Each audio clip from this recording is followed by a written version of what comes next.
A paz do nosso Senhor Jesus Cristo e a graça do nosso Deus possa estar presente em cada pessoa que aqui está. Amém?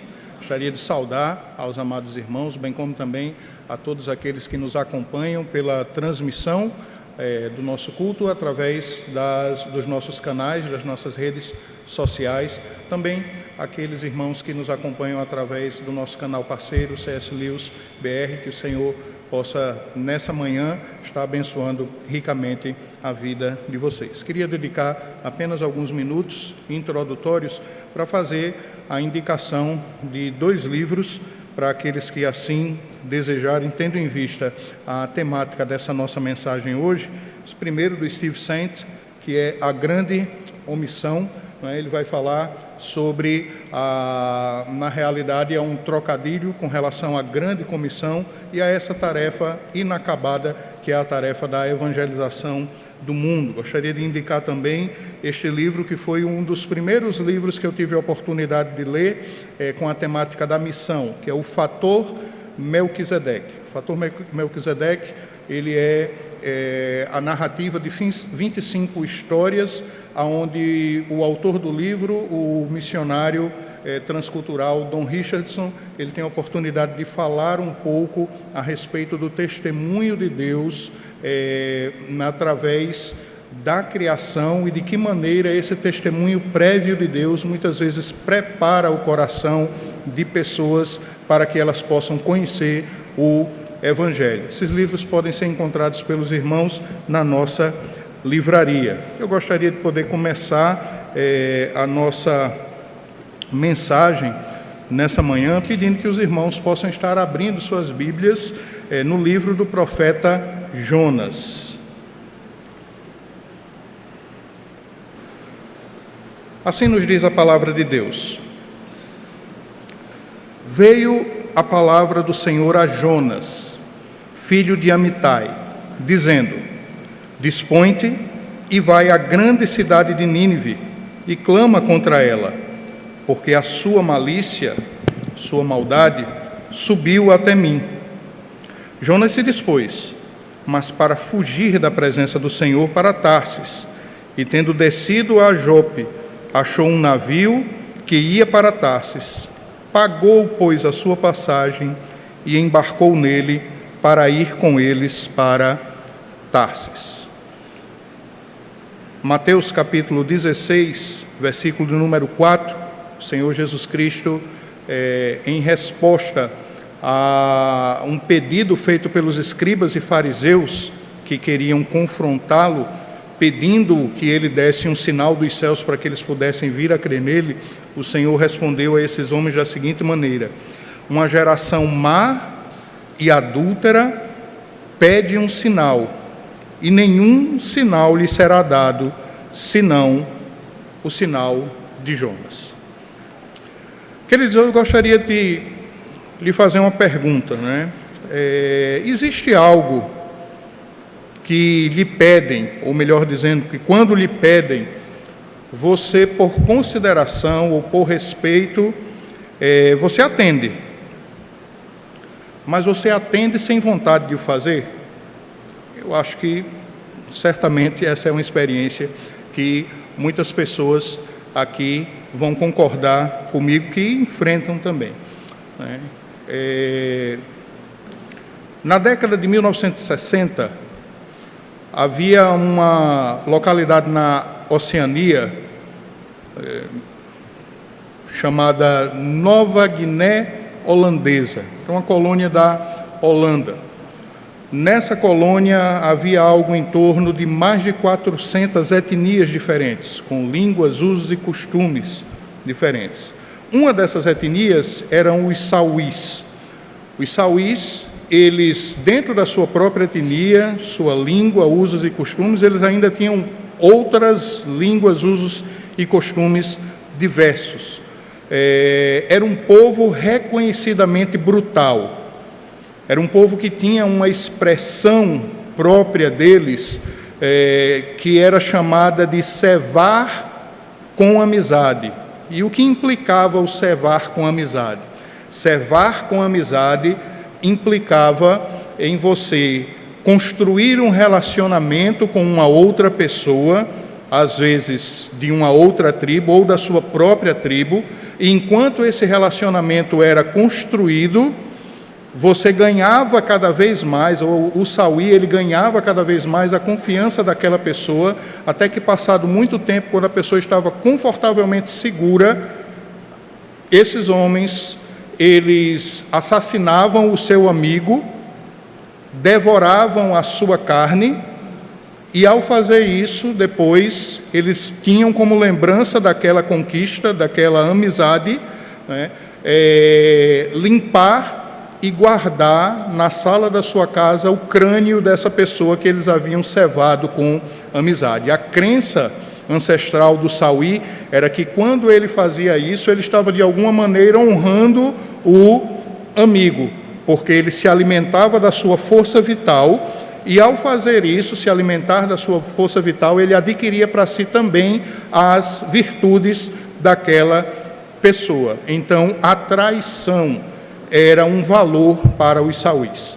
Foi para esta localidade que o missionário que escreve um destes livros que eu escrevi para vocês aqui, o Don Richardson, juntamente com sua esposa Carol, eles eram canadenses, eles se dispuseram na década de 60 a ir evangelizar este povo, conhecer a sua língua, criar relacionamentos com eles e assim ter a oportunidade de falar de Jesus. Eles fizeram isso juntamente com o seu bebezinho, o Steve, de meses, e foram trabalhar naquela tribo.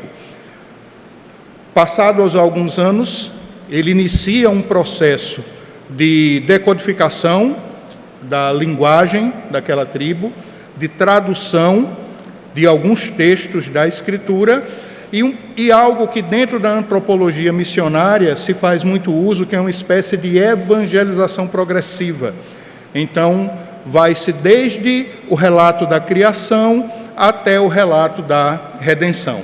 Fazendo isso, eles tiveram a oportunidade de chegar na história da Eucaristia, na história da Santa Ceia, na realidade, na história pascal. E ao falar que, após a refeição, Jesus Cristo havia sido entregue por Judas, em traição aos seus inimigos, a liderança religiosa de Israel, aqueles homens que tinham por costume louvar ou exaltar a traição como sendo um valor entre eles, bradam vibrantemente naquela ocasião, porque eles reconheciam na traição de Judas a maior das virtudes, porque Judas viveu 3 anos com Jesus e conseguiu trair o seu amigo. E Don Richardson, diante daquela situação, ele diz: Deus, o que é que eu vou fazer? Como é que eu vou continuar agora? Judas havia se tornado o herói, e Jesus Cristo, o vencido, aquele que teve a sua virtude depositada aos pés de Judas através da sua morte. Judas passou a ser o mito naquela cultura, e Jesus Cristo, o fraco. Diante disso, aquele homem começa a orar e pede a Deus uma estratégia para ganhar os sauis para Jesus, porque não era fácil amar os sauis.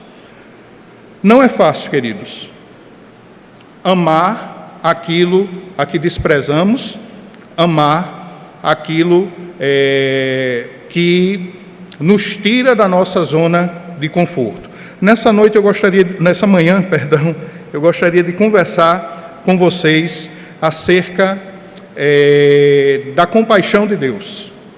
Eu gostaria de conversar com os irmãos a respeito desse Deus que se compadece.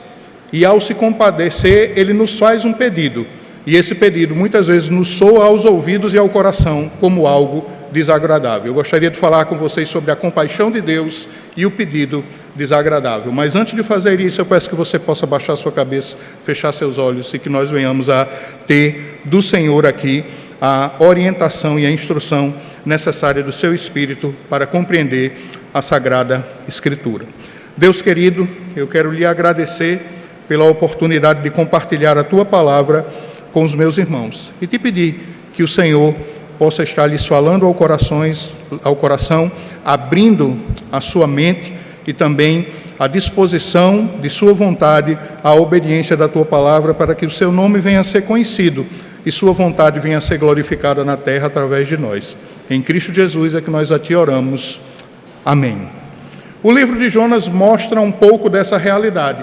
A realidade de um homem que, sendo profeta de Deus, ele resiste à ideia de servir a Deus pregando para aqueles que seriam os seus inimigos. A ideia principal desse livro revela o desejo expresso de Deus e de sua vontade, em contraponto com a desobediência de um homem que era o profeta de Deus, mas que não queria fazer o que Deus mandou que ele viesse a fazer. O livro de Jonas, ele apresenta-nos o interesse de Deus no cumprimento da sua missão. A missão, primariamente, é a missão de Deus.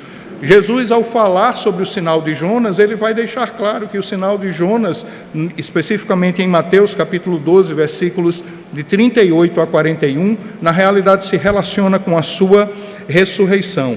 Deus deseja ensinar ao seu profeta de que ele, o próprio Deus, é misericordioso, e o coração do profeta de Deus, do homem de Deus, do povo de Deus também deveria ser um coração misericordioso. Jonas, ele deveria dispor-se a servir a Deus, mas ele opõe-se, há uma disposição para a oposição.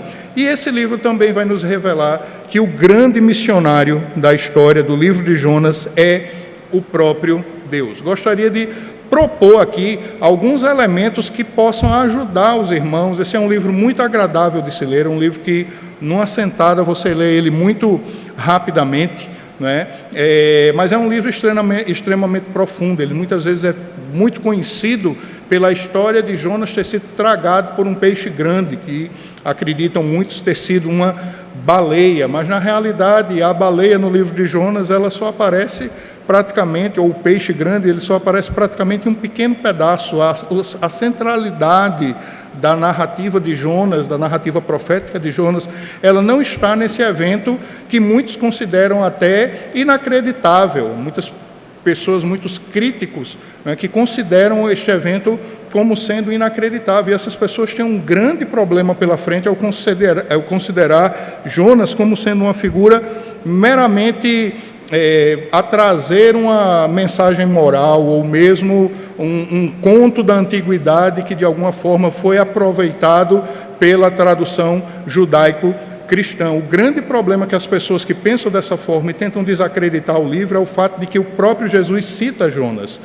Jonas é um personagem que ele tem um lugar histórico na narrativa da Bíblia. Se fala que ele é filho de um homem chamado Amitai. Lá nos livros de crônicas, Amitai é citado. Então ele é um personagem histórico, ele é um personagem real, ele não é uma fantasia. E a história de Jonas é uma história que é citada por nada mais, nada menos que o Filho de Deus. Portanto, não há por que se ter dúvida de que esse personagem é um personagem real e que vivenciou essa condição. Uma pequena divisão que nós podemos fazer na cabeça é dividir o livro por duas seções, onde o primeiro e o segundo capítulo demonstram a desobediência do profeta e a resposta de Deus a essa desobediência. E os capítulos 3 e 4 sendo a obediência do profeta e a resposta consequente de Deus a essa obediência. Então, o pedido desagradável para Jonas é o fato de que ele é convocado por Deus para falar sobre o pecado de uma nação que era inimiga do seu povo. Ao fazer isso, Jonas estaria se colocando em alguma maneira contra o seu próprio povo, porque esse povo, tendo a oportunidade de ser perdoado por Deus, poderia continuar a existir, não sendo destruído por esse Deus, e um dia vir então a atacar o seu povo.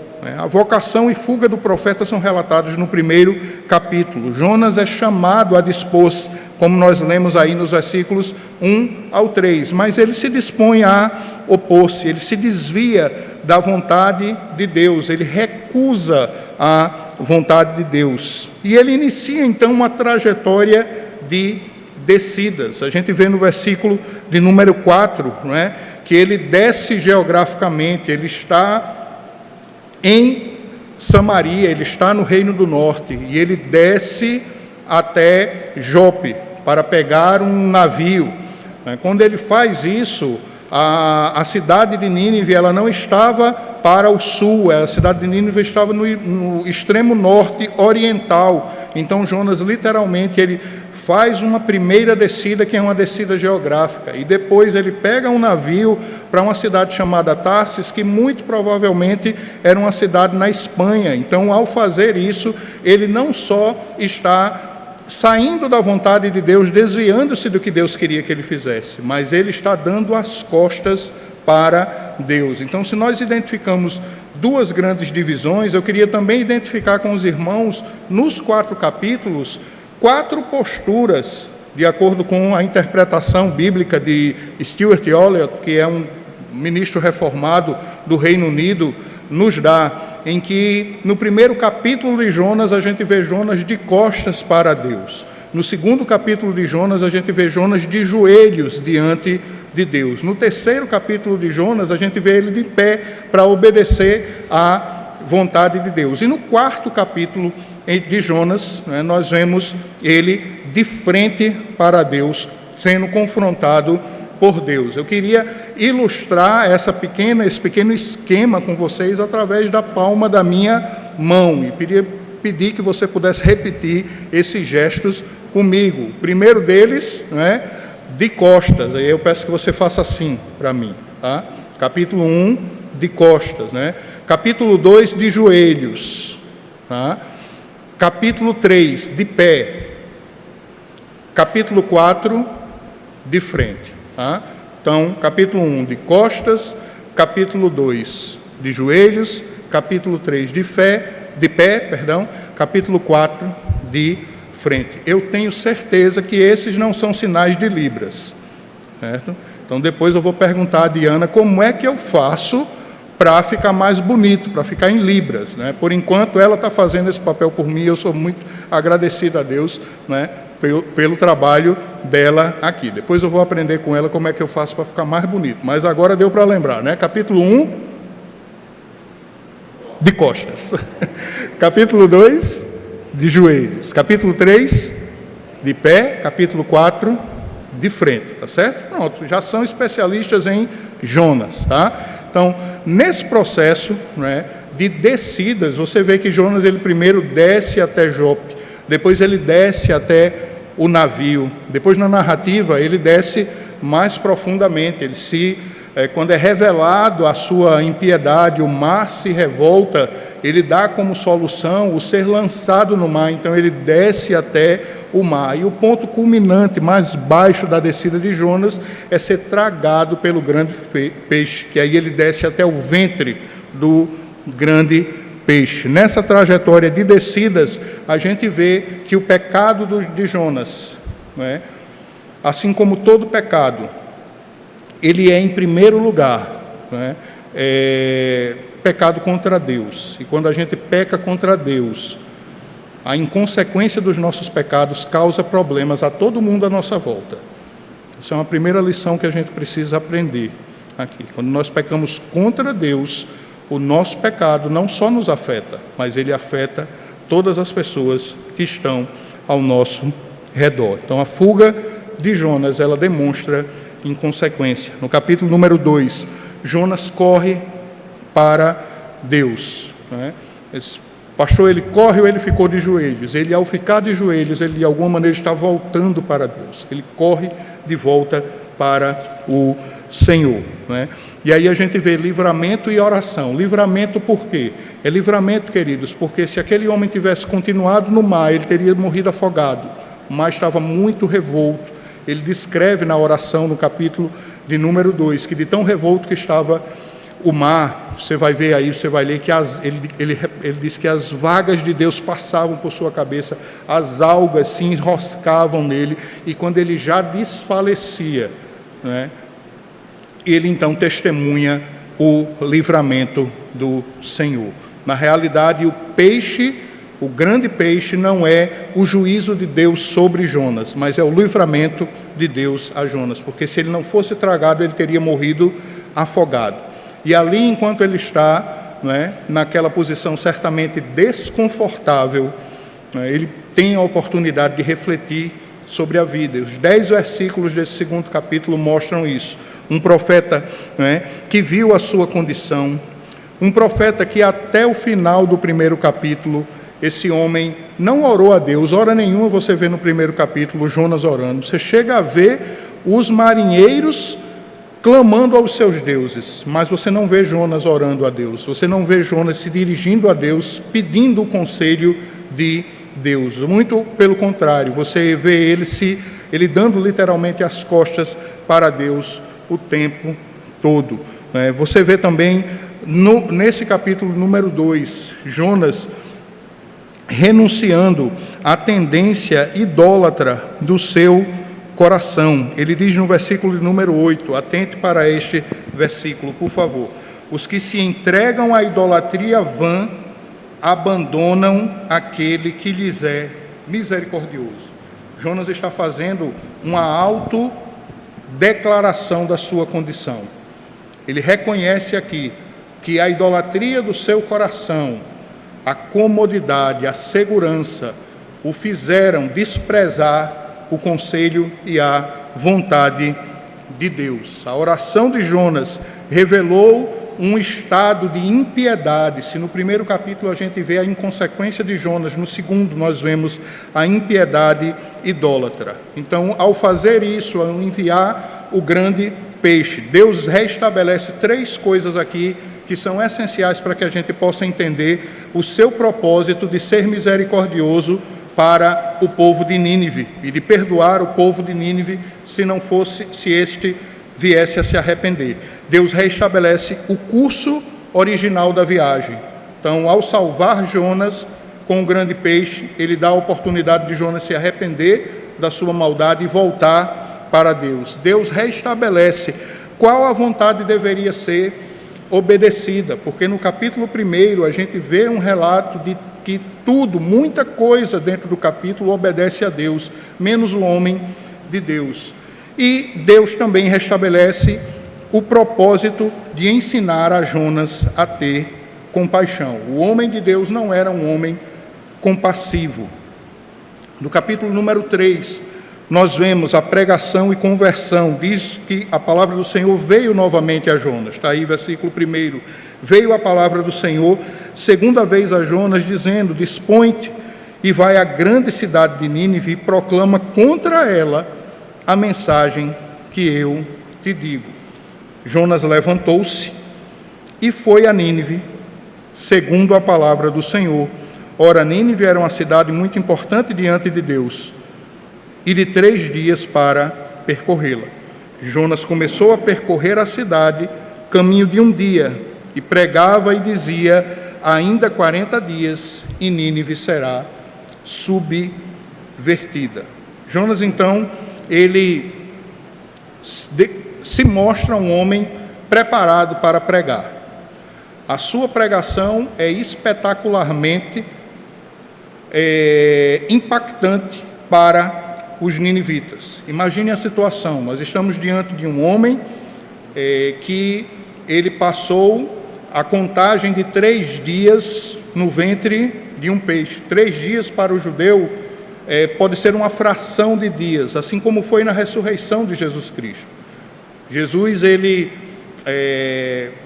na sexta-feira, ele morre e é depositado o seu corpo no túmulo de José de Arimateia.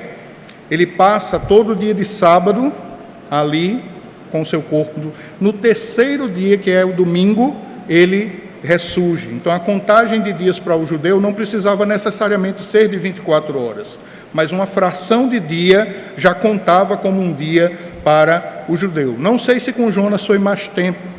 Talvez o profeta, sendo duro, tenha passado de fato dias de 24 horas, mas uma contagem fracionada também poderia ser algo que os judeus entendessem como sendo 3 dias. Ao ficar no ventre de um peixe, inevitavelmente, aquele animal, ele produziria sulcos gástricos que, de alguma maneira, tentariam eliminar, não é, aquilo que ele ingeriu. Então, esse homem, ele sai dali de dentro do ventre do grande peixe, certamente marcado em seu corpo, por a condição em que ele estava ali. Ao chegar em Nínive, com uma mensagem profética e uma história de que havia passado dias dentro do ventre de um grande peixe, aquele povo idólatra, que tinha por um dos deuses, uma das divindades que eram adoradas ali, não é? O deus Dagon, que era o deus dos povos do mar. E esse deus, ele era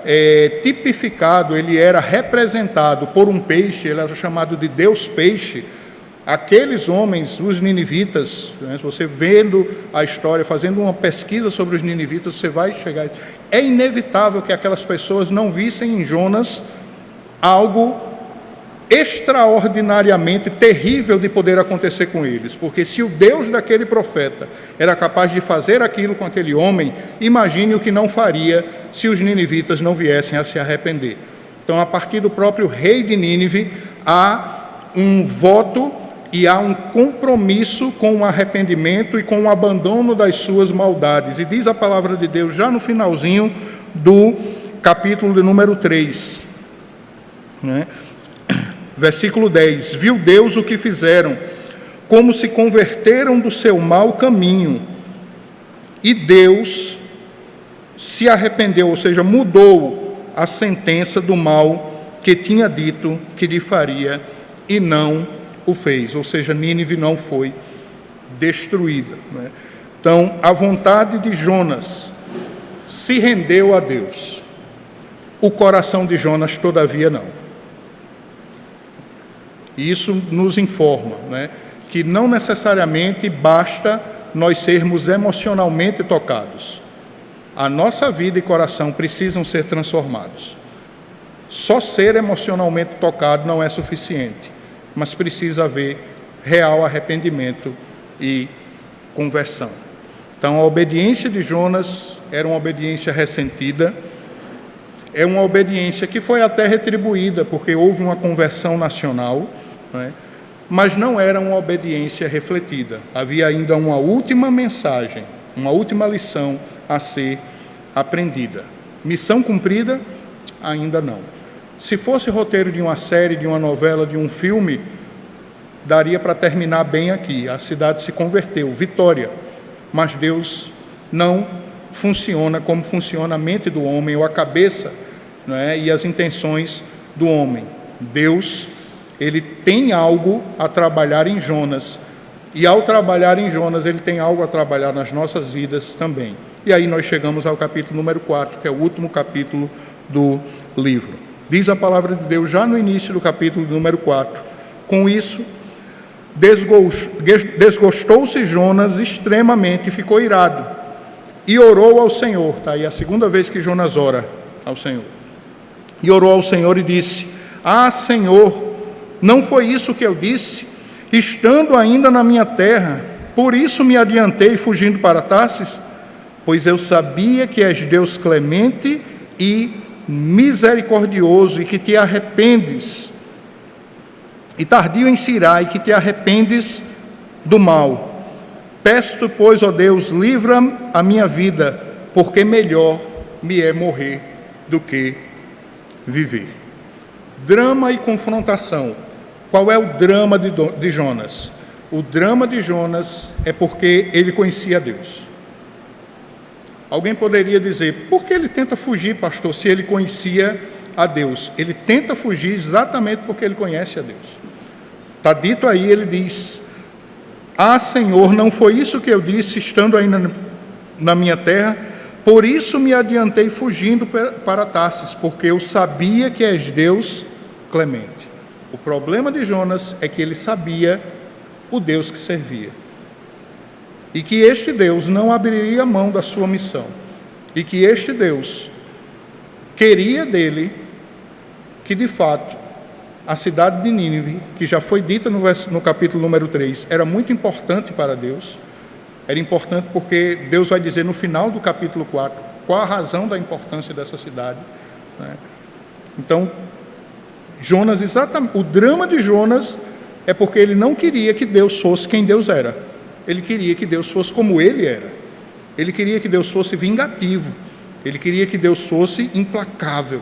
Ele queria que Deus destruísse aquela cidade.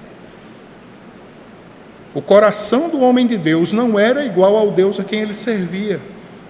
O coração do homem de Deus é um coração que está precisando ser confrontado.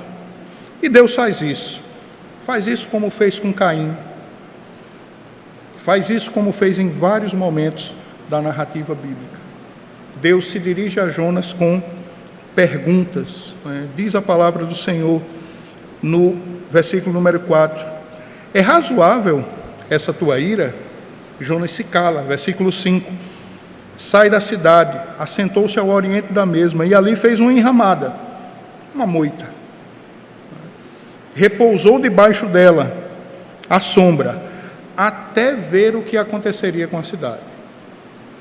Então não é só que esse homem não queria que Deus fosse misericordioso, é que ele continuava querendo que Nínive fosse destruída. Na mensagem dele, no capítulo número 3, ele diz: ainda 40 dias e Nínive será subvertida, será destruída.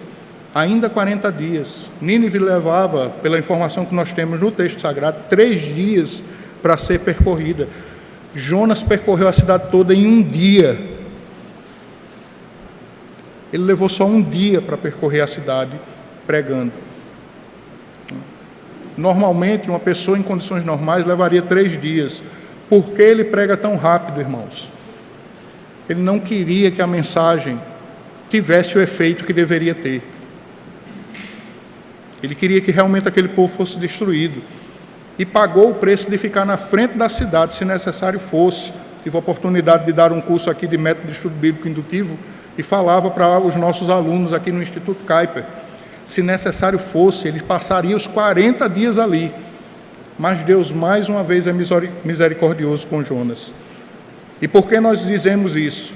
Nós dizemos isso, queridos, porque o mesmo Deus, né, que fulminou cidades como Sodoma e Gomorra, o mesmo Deus que vitimou a vida de Uzá, por este ter se disposto a segurar a Arca da Aliança enquanto ela estava sendo levada em cima de carros de boi, e não podendo ele fazer isso, colocar a mão para segurar a Arca da Aliança, Deus fulminou aquele homem.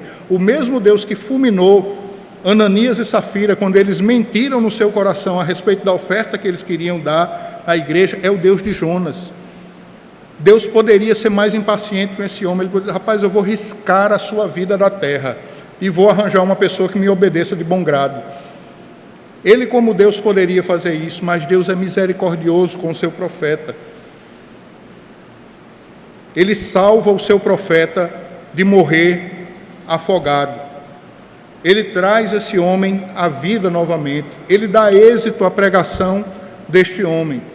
E agora ele se senta com este homem na frente de uma cidade e resolve falar ao coração deste homem. Por que você está irado desse jeito? É razoável a sua ira? Quantas e quantas vezes o Senhor não faz isso com a gente também? Quantas e quantas vezes talvez não estejamos nos debatendo contra a vontade de Deus, resistindo à vontade do Senhor, e Ele insistentemente e obstinadamente, através da sua palavra, tentando trabalhar o nosso coração para nos trazer para Ele. A palavra do Senhor segue na narrativa. Jonas saiu da cidade e dá então a lição devida ao profeta. Fez o Senhor Deus nascer uma planta que subiu por cima de Jonas. A palavra de Deus vai dizer aí no versículo de número 5, no finalzinho dele: Jonas, pois, se alegrou em extremo por causa da planta. Mas aí no dia seguinte, Deus faz com que um verme atinja essa planta resseca. E quando isso acontece, nascendo o sol no outro dia, vem juntamente com ele um vento oriental.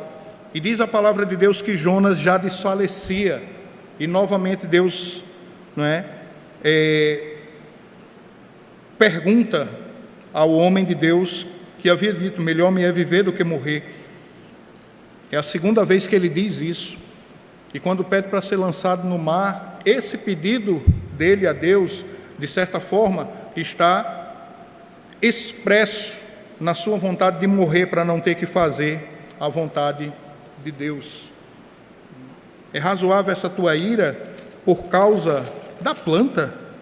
E ele respondeu: é razoável, até a morte. Parece um menino mal criado, fica teimando ali com você. Tornou o Senhor e disse: você, cidadão, tem compaixão de uma planta que não te custou nada, trabalho nenhum. Você não a fez crescer. Numa noite ela nasceu, numa noite ela pereceu. Você tem compaixão deste ser, que não lhe custou absolutamente nada. Não iria eu ter compaixão da grande cidade de Nínive, em que há mais de 120.000 pessoas que não sabem discernir entre a mão direita e a mão esquerda, e ainda muitos animais? Você tem compaixão de uma planta. Não teria eu que ter compaixão de todo esse povo? Que está demonstrado que a gente está lidando com dois seres totalmente diferentes. Deus, o totalmente outro. Jonas, o totalmente desviado da vontade de Deus. Esse livro é um livro que mostra até onde a indignação e rebeldia do nosso coração pode levar. É uma narrativa que revela que tudo, absolutamente tudo no livro, obedece a Deus. O vento obedece a Deus, o mar obedece a Deus, os marinheiros pagãos obedecem a Deus, o grande peixe obedece a Deus, a planta do capítulo 4 obedece a Deus, o vento oriental obedece a Deus, o sol obedece a Deus, o verme obedece a Deus. Na narrativa de Jonas, tudo obedece a Deus, menos o homem de Deus, menos o profeta de Deus. É isso que nos distingue de todos os outros seres criados. É por essa razão que não cabe comparação em você, meu querido e amado irmão, e eu, sermos ou termos alguma origem, por exemplo, com primatas. Não tem como, não dá. E por que não dá? Porque nós somos um tipo diferente de criação. Nós fomos criados como imagem e semelhança de Deus, e em função da queda, nossa capacidade de obedecer a Deus, ela foi comprometida. Há uma inabilidade que toma conta de nós. Na doutrina bíblica e na teologia bíblica, isso é chamado de depravação total. Há uma inclinação natural para opor-nos à vontade de Deus. Todos os outros seres criados obedecem a Deus, menos aquele que deveria ser imagem e semelhança de Deus e tinha por profissão ser o profeta de Deus. O livro de Jonas e a história de Jonas nos ensina muitas coisas, queridos, e eu gostaria que nós pudéssemos refletir sobre isso. Em primeiro lugar, nos ensina que os planos de Deus, eles não podem ser frustrados, e que o dever de todo aquele que é chamado por Deus, e todos nós aqui o fomos, está em se dispor à sua vontade. Deus não tem prazer na morte do ímpio. Pode ter certeza disso. E nos colocou nesse mundo para que nós venhamos a estar cumprindo a missão de proclamá-lo, de anunciá-lo, de pregar sobre o meu sistema de valores, o seu sistema de valores. Ele não pode privilegiar nossas vaidades e as tendências idólatras do nosso coração, ou tampouco o nosso orgulho. Dessa forma, gostaria de novamente nos fazer essa pergunta: existe alguma coisa que lhe pedem e que você atende por obrigação, por consideração, por respeito, mas fazemos sem querer fazer? Falar sobre a compaixão de Deus e falar sobre Deus ser misericordioso nos leva a entender que o mandado de Deus a que nós cumpramos a grande comissão, muitas vezes por nós se torna a grande omissão e deixamos de fazer aquilo que o Senhor nos vocacionou e nos chamou para fazer. E deixamos ao mesmo tempo de desfrutar da maravilhosa vocação de Deus de nos chamar para sermos aqueles que sentam à mesa com Ele, desfrutam dos frutos da sua graça. Conformosos são os pés daqueles que anunciam as boas novas do reino de Deus. Amados, não era fácil amar os Sauís. Dom Richardson Carroll e o pequeno Steve saíram do Canadá, da comodidade da sua terra, foram até a Nova Guiné holandesa para lidar com um povo brutal. E agora eles estavam diante de uma questão, de um problema. Aquele povo, eles tinham como sistema de valor adorar, reverenciar a traição. E eles haviam encontrado na narrativa bíblica um grande traidor que se tornou um herói entre eles. Aquele povo, contudo, mesmo brutal, do jeito que era, ele entendeu que os tuãs, era assim que eles chamavam Dom Richardson e a sua esposa, eram pessoas que tinham trazido progresso para eles. Saúde. A Carol, ela era enfermeira, e muitas das suas enfermidades, das enfermidades daqueles povos que moravam ali em volta do rio Crockett, elas foram curadas por aquela mulher, através do seu trabalho como enfermeira. Em determinado momento da história deles ali, as tribos resolvem se digladiar para, de alguma forma, terem o Tuã, terem a família do Tuã dentro da sua própria aldeia. E ao fazerem isso, ao travarem essa luta ferrenha entre eles, travaram essa luta justamente num canto extremo de onde a casa de Dom Richardson estava, e as tribos ficavam, como se a casa dele fosse esse microfone, e aqui elas estavam assim. E diz ele no seu relato, no livro Totem da Paz, o outro livro que eu gostaria de indicar para que vocês possam conhecer a história, de que enquanto eles estavam brigando ali, ele escutava o zunido das pedras, das flechas, passando, cruzando pelo campo, até que em uma hora, corajosamente, ele se levanta, vai para o meio daquele clarão que estava ali, e manda que eles parem. As tribos param. Ele consegue, de alguma maneira, apaziguar as tribos, e ele toma uma decisão ali: vocês voltam para casa, ou então eu vou embora. Depois ele chama os líderes dessas tribos, eu estou resumindo bem rapidamente por conta do nosso tempo, e comunica que ele vai embora, porque ele não estava trazendo a paz que ele desejava para aqueles povos. É quando um líder dessas tribos toma a seguinte decisão: Tuã, não se preocupe, a partir de amanhã haverá paz no nosso meio. E eles marcam uma grande reunião com as tribos ali, para mostrar para o Tuã que ele não precisava ir embora, que eles iriam ter paz uns com os outros.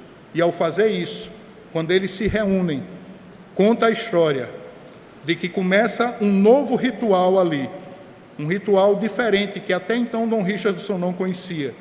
E o nome desse ritual chamava-se o Filho da Paz. Daí a razão do livro ser o Totem da Paz. E o ritual do filho da paz implicava de que uma tribo ofereceria uma criança para morar na tribo inimiga. E quando fizeste isso, a tribo inimiga teria a responsabilidade moral de cuidar daquela criança, de tratar aquela criança da melhor maneira possível. Enquanto esta criança estivesse nesta tribo, esta outra que ofereceu a criança para esta que está aqui, ela não atacaria mais esta tribo.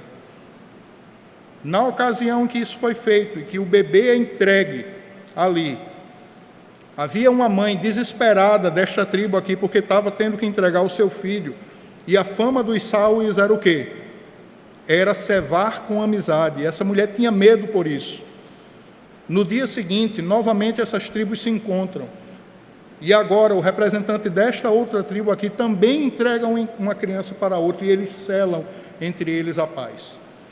Quando Dom Richardson vê isso, ele entende que aquilo era uma indicação explícita de Deus para poder evangelizar a tribo. Porque Deus amou o mundo de tal maneira que deu o que para este mundo? Deu o seu único filho, para que todo aquele que nele crê não morra, mas tenha a vida eterna. Ao contar novamente a história de Jesus Cristo para os sáuios, e eles entenderem o que o grande Deus fez em favor deles, os sáuios tinham como costume de que, ao entregar um filho da paz para uma outra tribo, se essa tribo matasse o filho da paz, essa tribo estaria sob sentença de morte, e todas as tribos sáuios da região teriam o direito de destruí-la. Ao compreender que Jesus Cristo foi oferecido por Deus para trazer a paz entre os homens e ele, os sáuios entenderam que Judas não era herói, porque Judas havia matado o filho da paz que foi oferecido por Deus.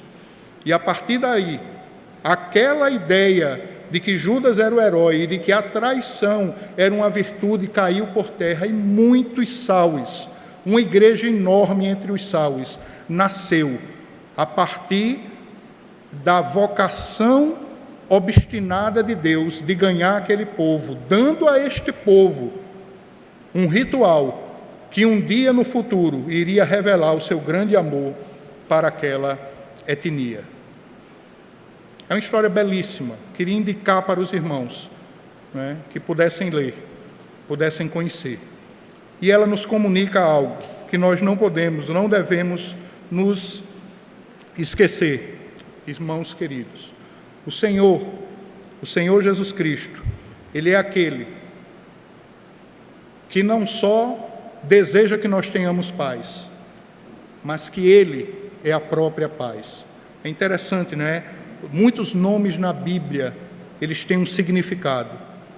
O significado do nome Jonas é paz. Mas você não vê um homem em paz, nem tampouco com um coração pacificado. Você vê um homem em constante conflito contra a vontade de Deus, se debatendo contra a vontade de Deus. Amados, entendamos, nós precisamos entender que liberdade não é fazer tudo que se deseja, mas liberdade é dizer não para o que eu desejo, e que me aprisiona ou desvia de Deus. Jonas precisou compreender isso. A palavra de Deus vai dizer novamente, e eu creio que Jonas se arrependeu do mal em que estava andando. Ele continuou a ser um profeta importante na história do povo de Deus. Precisamos compreender, queridos, que neste livro de Jonas, Deus é o verdadeiro e grande missionário. Apesar do livro ter o nome de Jonas, esse livro, na realidade, ele deveria ser o livro da compaixão de Deus. Deus anunciou o sinal da sua graça através da ressurreição de Jesus Cristo, e este é o sinal de Jonas que Jesus fala. é o de que ele traria, através da sua ressurreição, a paz entre Deus e os homens. Em terceiro lugar, nós aprendemos que Deus não renuncia à sua missão. E qual é a missão de Deus? É ser misericordioso. Note que o livro abre com Deus falando. Jonas 1, capítulo 1, versículo 1. E em Jonas 4, versículo 11, o livro termina com uma pergunta. Ou seja, Deus fala no primeiro versículo do livro e Deus fala no último versículo. E ao falar no último versículo, ele nos deixa uma pergunta.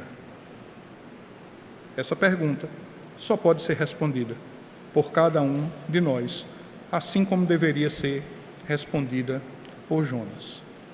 Não deveria eu, meu filho, ser misericordioso? Não deveria eu ser compassivo com as pessoas? O livro de Jonas nos ensina que o Evangelho, em última análise, não é sobre nós, mas é sobre Deus e o seu desejo de ser misericordioso. E se nós, enquanto cristãos, repetirmos a nossa vida como reflexo do amor de Deus, nós também teremos corações misericordiosos e comprometidos com a sua missão de anunciar a salvação ao povo mais difícil que seja, porque essa é a vontade dele e o querer do Senhor para cada um de nós. O desejo do Senhor é que cada um de nós seja um missionário aonde quer que nossos pés estejam plantados. Que o Senhor siga falando ao seu coração nessa manhã, que o Senhor possa transformar os nossos corações em um coração segundo o seu, um coração misericordioso. Baixe novamente sua cabeça, feche seus olhos. Gostaria de orar por você e com você. Bendito, quero te agradecer pela oportunidade de, neste momento, expor a tua palavra. Te pedir que o Senhor fale ao coração dos teus servos de maneira muito mais eficaz do que pude falar aqui. Que o Senhor, de fato, ensine a cada um de nós a compreendermos a mensagem que esta mesa, da qual iremos participar neste momento, nos comunica, de que há perdão de pecados através do sangue derramado do nosso Senhor Jesus Cristo. Muito obrigado, Filho de Deus, por teres vencido a morte e por nos chamares eficazmente para vivermos e andarmos com o Senhor. Em nome de Jesus. Amém. Deus os abençoe, irmãos.